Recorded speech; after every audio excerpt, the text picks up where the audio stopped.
I got a crystal skull. Exactly. That's exactly how I thought you were going to say it. That's how he's getting all the ladies. I got a crystal skull. You know, I got a crystal skull at home, ladies.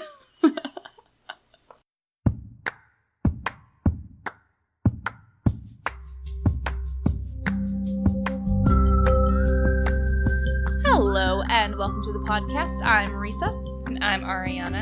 And we're the Krolmeister sisters.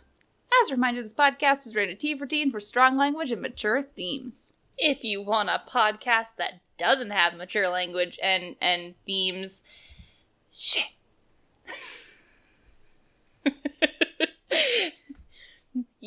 Then head on over to her very own podcast, Unlocked, where they talk to people about things. And stuff. Sometimes. Probably. They talk to voice actors most of the time. Every once in a while, they'll talk to someone like Jared from marketing. Or one time, they talked to Arglefump. That was very special. They should interview me. Guys, you guys should tell them to interview me. Right. And tell them I won't cuss even once. I couldn't make that promise, so they shouldn't interview me. Also, while we're at it, hashtag Risa for Nancy. Hashtag Risa for Nancy. Yes. And it's great because then if I'm ever sick, Ariana can fill in for me. See? Because you guys can't tell us apart anyway. Yeah. Same person. It's fine. See, only people who show up to streaming night or people who have access to our podcast night VODs know the difference. Mm-hmm. They're the only ones who know that we're two different people. Because they can watch our faces say things at the same time. Yeah, and stuff. Otherwise, maybe this is just one person just being very convoluted. Yeah, man. Yeah. Risa interviews Risa. So, Risa, how did you... Wow, Risa, I was having a... And it gets, like, poorly edited at some point, and so one line is ahead of the other, and... Yeah. Okay. Well, you can get pictures of my cat by subscribing to us on... So how can we get pictures of your cat, Risa? Like that. Yeah. Anyway. Exactly. I have terrible But that's not skills. what we're talking about. So what are we talking about today, sister? We are going and delving into the past of some of our favorite villains. Was it all villains? Did we only do villains? Yeah, it was specifically villain backstories. Bomb diddles. All right. Nicole the Pickle on Twitch asked us if we had ever thought about going, like, basically coming up with fan fiction. Have we thought about coming up with fan fiction? Hold on to your hats, ladies and gems. Basically, our take on some villain backstories. Like, how villains got to where they were when at the start of their game. Because that is a question that we ask a lot. How do you get to this point in your life? So, obviously, spoilers abound in this episode, like every episode, but, you know. We're just specifically, this is about villains, so if you're somehow trying to not spoil yourself, no. So, here are some at least villains that we went, yeah, what got them to doing what they were doing? And some of them I got incredibly, like, inspired. I was just writing down a bunch of their names, and then some of them I just got super just inspired. And so I just want to start talking about Elliot Chen. Don't we all? The haunted carousel. Because Elliot Chen, when you look at it, like, on the surface of this game, it makes no sense. There is what he's no doing. reasoning given for him doing any of it. He's just making forgeries of a carousel horse that he has stolen. There are easier ways to make money, buddy. And then selling it while pretending that the carousel is haunted to drum up business. Like you do. So that's the crime, if you guys remember correctly. That's the crime. So what do we charge him with, Sarge? We'll figure it out when we get there, okay? His other crime is then trying to kill Nancy later. That is very helpful. It helps to categorize him. I don't know that they really try him for murder. Attempted murder. To be fair, unless you actually get caught by him, I don't think he actually tries to murder you all that hard. I mean... wow. I mean, bar is so low. As long as you don't go too near him. There's nothing like...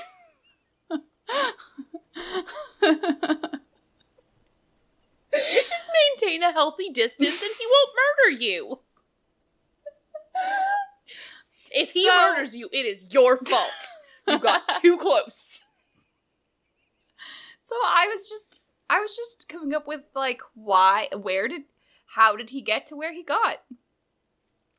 So, I was just thinking, like, we'd already come up with the idea that he has student loans, like, right? There's something. Like that's the only logical explanation. I'm like, maybe he went to art school. Like, his parents didn't want him to go to art school, and they were just like, what are you going to do with art degree? What are you going to do? You're never going to make any money with an art degree. And so he was like, no, art is my passion. I love doing it. And then he went to art school. And then by the time he graduated art school with his art degree, he hated art now, right? Mm-hmm. So doing art as, like, a degree, like, killed his passion for it. So then he gets out of art school and gets a job doing something that he's like, okay, I'm actually going to get a fair amount of money doing this. Working at a fucking amusement park and designing stuff there. That's a pretty good job for someone, right? Oh, yeah. So he's making money doing it, but he hates it. And it wasn't a challenge. It wasn't fulfilling him. But you know what was a challenge? He saw how masterfully carved those horses were, and he just started itching to make his own. Like, on his way to and from his studio every day, he was passing by the carousel, right? And he's, like, looking at the carousel horses, and he's looking at them, and he's thinking, those are just so beautiful. You know, I really liked sculpting when I was in school. And so he was seeing them, and he goes, you know what I could do? I could try. So he tries to do his own, right? And he just loves it. It's so good. And he's actually good at it. But no one wants to buy his sculptures. Like, that's not worth anything. No. So then he's like, I wonder if I could try to make one that looks like a Kessler. So then he makes one. He tries starting to forge Rolf Kessler fucking carousel horses, and he's like, I'm good at this. I'm good enough to, like, pass this off as one of his. And that is how he can make money, and it's a challenge, right? And so now he doesn't care of that, you know, he's not getting challenged at work anymore, because at night he's challenging himself by doing all of this. And yes, his day job, he's starting to get very behind because he's not sleeping at night, so he's sleeping in his studio during the day. So now he's getting a little stressed out, and he might be losing his job, and now he's having Paula's, like, threatening to, like, oh, you might lose your job, oh, you might dock your pay, you know, anything like that. And it's like, now it's becoming stressful, and so now we have to try and sell these things, and how do we do it? How do we, like, sell something that obviously still exists? Well, now I have to steal a carousel horse. Crime was just a stepping stone towards his passion. It was. And I think, you know, I feel a lot more for him now. He was just trying to find his passion in art again. Yeah. And I think he did. It took him to some extreme places, but, you know. It was just, you know, and it was giving him the thrill, you know? Yeah. And really, Nancy was just like, who was he really hurting here? Yeah. Nobody until Nancy got involved. Exactly. Just probably rich assholes who were willing to buy a stolen horse anyway. Thank you. They were willing to buy something stolen, so they're assholes. He was really kind of like, I don't know. Almost I don't want to say Robin Hooding it, but I mean... Yeah, exactly. He was just rich assholes. That's who he was ripping off. And honestly, they deserve it.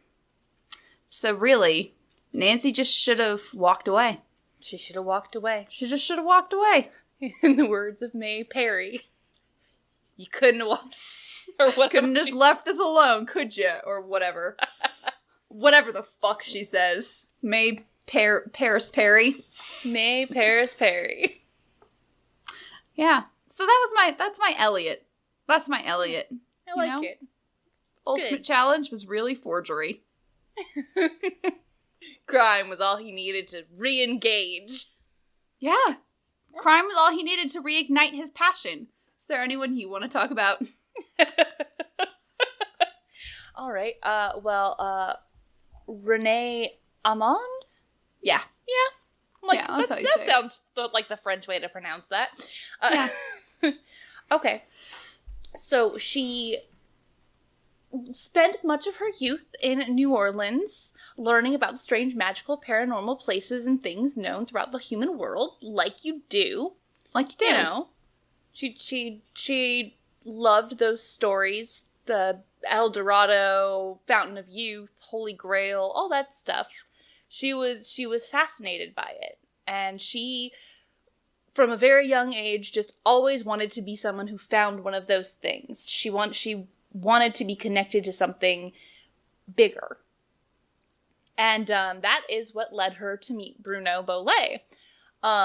She was in a back alley magic shop when she was younger. And she was asking about powerful items when a slightly older man, because he was a little older than her, asked if she'd ever heard of the mystical crystal skulls. And so he told her all about them, and she was just so sad that she could never see one in person. He was like, guess what I've got? So I've got a hot tub. I got a hot tub. Sorry.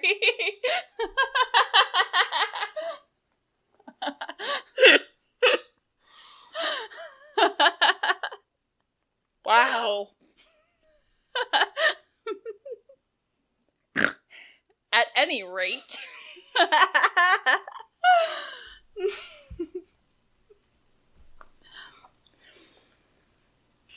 Oof. Oh. Anyway.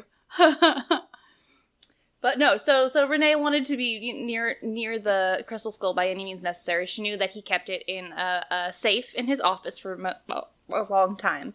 And so she was like, you know what, if I can just be near it. And she just could feel it near her. So she was like, oh, you know what, Bruno? You need a housekeeper. And so that's how she got the job and worked for him for many, many years before he was starting to talk about, you know, looking into its authenticity and stuff like that. And she was like, she could see it slipping away. Something about it, she just felt like he was going to die soon and leave it to somebody, or something was going to happen. And so she just had to step in and save the love of her life, the crystal skull. Yeah. Yeah. As you do. As you do. And as she was standing over a teenager, laughing maniacally in the rain, she was like, yes, this is what my life has been building to. Yeah. Yeah. And then she locked her up and went and tried to escape. Yeah. I don't know what she was going to do after that. I don't know. She was going to go live happily with the skull. She didn't want to sell it or anything. She wanted to use the skull for its power. Yeah, but where was she going to go? And that's the thing. I feel like she was just going to go live in the mountains or something like that. She was just going to go have a home in a swamp and just be the witch lady. Like, I honestly think she was never going to do anything to anybody ever again. Yeah, so Nancy, you should have just died. God. Just let her get away with it. Come on. It wasn't Renee's fault. The skull drove her insane. Obviously. Yes. So that's how she came to be where she is when we meet her. Yeah. Yeah. I like it. Now, I'm also going to talk about Helena Berg, who I've talked Teresa about was before. very excited about Elliot and Helena. Yeah, because I like went way in. Because they just, like, those two specifically have, like, nothing on them, like, in canon. It's like, Helena's like, yeah, I covered a criminal, so I just decided I'd become a criminal. That is her entire reasoning. That is the entire reasoning behind Helena being, just being El Dottore. Sorry, Il Dottore. I just went a little, went almost Spanish there. I apologize. I can't help it. I speak Spanish, not Italian. But I'm just, okay, so she's following the Macchiano trial. It's Macchiano, right? I think so. Whatever. I'm just gonna keep saying it. And if I'm wrong, then everyone's gonna be like, oh, that's not the name. I don't care. That's his name right now. She's following the Macchiano trial. She's getting a lot of good feedback from work. She's being told, like, wow, you have a natural talent for covering crime. You've got just a great eye for details. You're just picking it all up really quickly, right? So she's getting all of this, like, good feedback about it and, like, positive reinforcement already about crime. You know, she's writing all of these articles about it, and she's just getting like, oh, wow, this is great. This is really engaging. We're gonna put more of this in. We want you covering more of it. Cover it tomorrow, you know? So she's going to it every single day because she's getting all of this good feedback from and positive reinforcement at work about it. So now she's not becoming just fascinated with the trial. She's starting to become fascinated with the crime ring as well. You know, how Macchiano just did it all. How he commanded his players, how he did it all without a trace, and notably, his downfall, right? So what did he do wrong? How did he get caught? And now she's watching it unfold, and she goes, well, that's stupid. If it had been me, I wouldn't have... And then she stops herself. And she goes, well, if it had been me, how would I have done it? And just right there at that moment, as she's watching it all happen in court, as she's supposed to be covering this in court, she has that moment of, well, if it had been me, I would have... Wait, what would I have done? And without writing any of it down, she just starts formulating how she would have done it, how she never would have gotten caught, and she just starts doing it.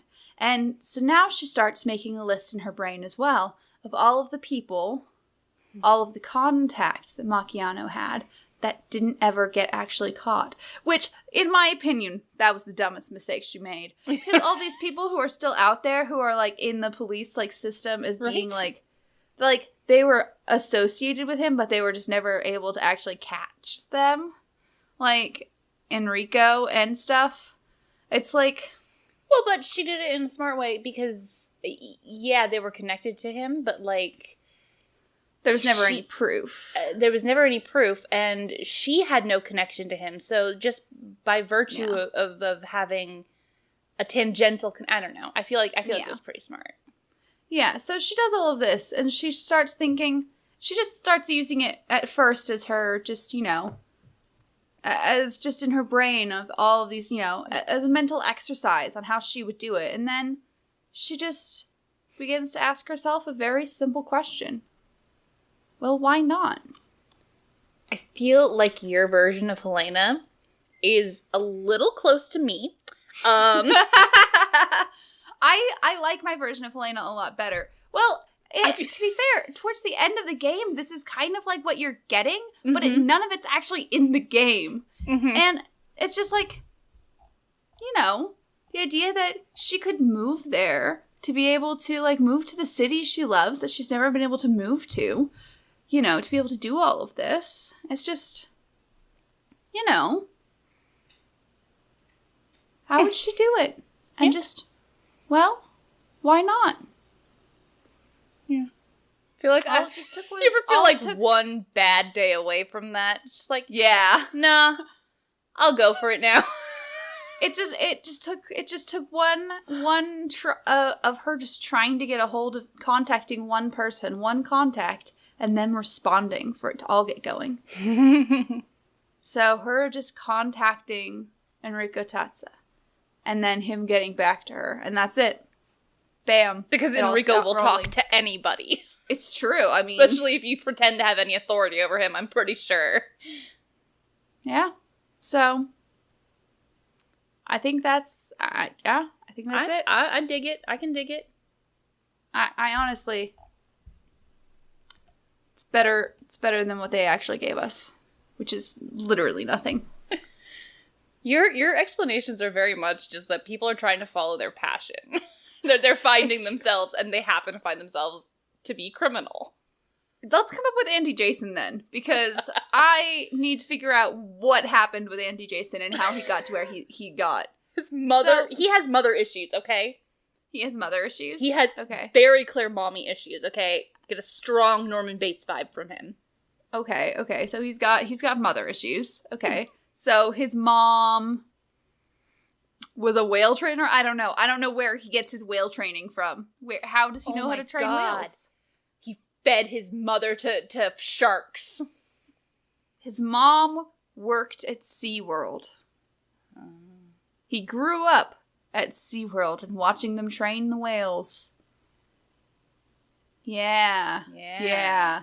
And from that day on, watching them train the whales, he got ideas. He's like, well, what else can you train whales to do? Yeah. And his mom was like, shut up and do your homework. He was like... He could never get his mother's approval. It was always, And then she got killed by PETA. Yes. Okay. Now we're cooking with fire. Now we're cooking with fire. Yeah. So she worked at SeaWorld, and then she got killed by PETA.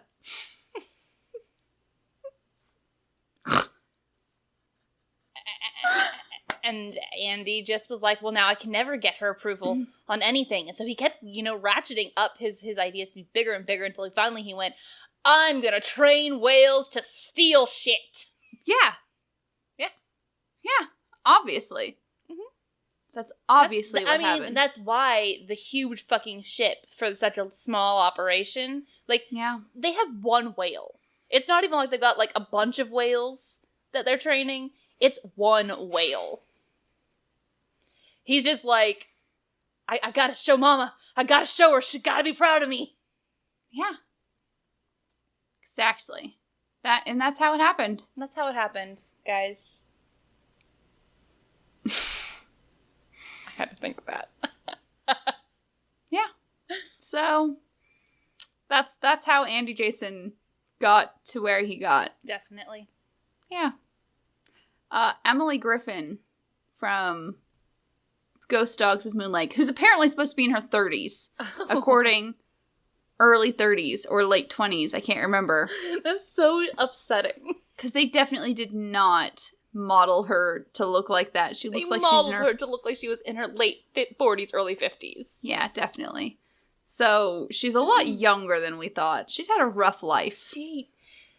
Here's my... Okay.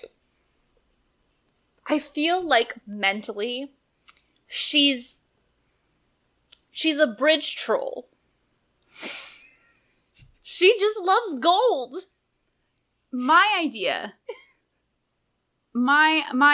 is, she came from, a really poor family, and she grew up, listening to, her dad tell her stories about, Mickey Malone, and about the area, and about all of that. And one day, she and, her brothers were out, and they were, out after dark. They weren't supposed to be out, and they were, combing the lake like they weren't supposed to, and they found some of the stuff on the bottom of the lake that's proof together, and, Then her brothers mysteriously vanish.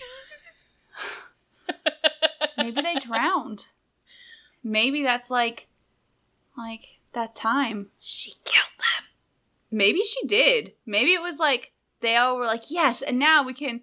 So she did start there. She did start at murder. Maybe she did start at murder. Then they were all oh my gosh, we can find this gold, And then we can all get out of this thing. And Emily was like, we can all get out? We can all find the gold? And we're like, yeah, we can all find the gold and all of us can get out. And she's like, And then she just kills him. She just kills her brother. She's like, no, I'm not sharing this gold. You guys don't need this. I'll take it and I'll get out of this family. Maybe it's an abusive family. Yeah. Man, it was a terrible family. And she's just trying to get out. She's just trying to get the gold to get out of her awful, terrible, abusive family. And Nancy just won't let her have this gold.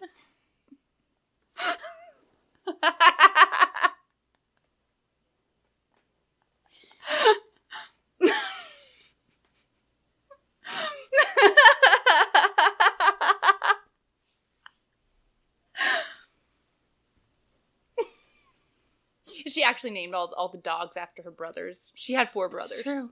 She did. Yeah. And 3 of them had already died. The 4th one was terrible and abusive. And that's why she killed him. That's it. Yeah. The other 3 died in a car accident, a drinking and driving accident, where the 4th brother was the driver. Oh, man. And that ties into the whole moonshine Prohibition. thing. Yeah. Shit. Yeah. And she blamed him because he was drinking. Meanwhile, their father blames it on the rock and roll music. And so they outlawed dancing for a while. It was so crazy. And that city was Beaumont.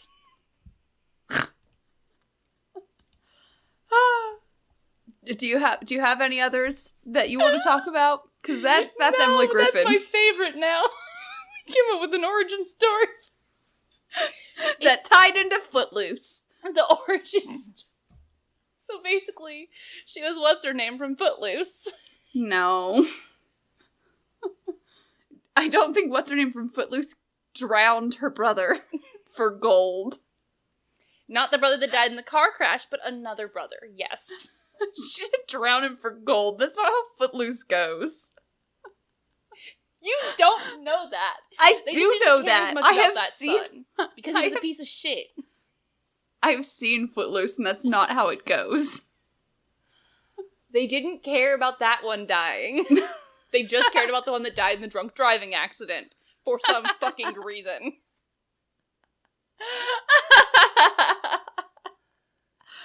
Okay. So, that was, Tune back in for our Footloose podcast next week. That was our, coming up with villain backstories, which was just Risa apparently trying to make all of the villains secretly, bored. Trying to reconnect with their passions. Right. Or something. So if Risa ever commits a crime, we'll know she's just trying to reconnect with her passion. It's the only way she knows how. It's fine. So, if you guys have some villain origin stories you would like to share with us, you can tell us on our Twitter, Facebook, Instagram, YouTube, Twitch, or our fancy website, KrolmeisterSisters.knifefightclub.com. You can also find us on iTunes, Google Podcast, and Spotify, and there you can leave us reviews. Yeah. Yeah. You can also subscribe to us on Twitch to get access to our cute little wine glass emote. And if you would like to be able to tell who is talking in the podcast, you can support us on Patreon so we can afford to get transcripts for our podcast episodes. Yeah. So you can finally tell the difference between Risa and Ariana. Unless you're gonna do something, stop bitching about it. Yeah, please. We're doing what we can. We can't help it. We're sisters. Our faces are shaped the same way. Our voices come out similarly. I'm not going to put on a funny accent the entire episode. Just change the pitch of one of our voices. No. So you can support us on patreon.com/Krolmeister Sisters. I am having a terrible time right now. saying our own name. So, as a reminder, I'm Risa. I'm Ariana. And we're the Krolmeister Sisters. And we're asking you guys to stay sleuthy.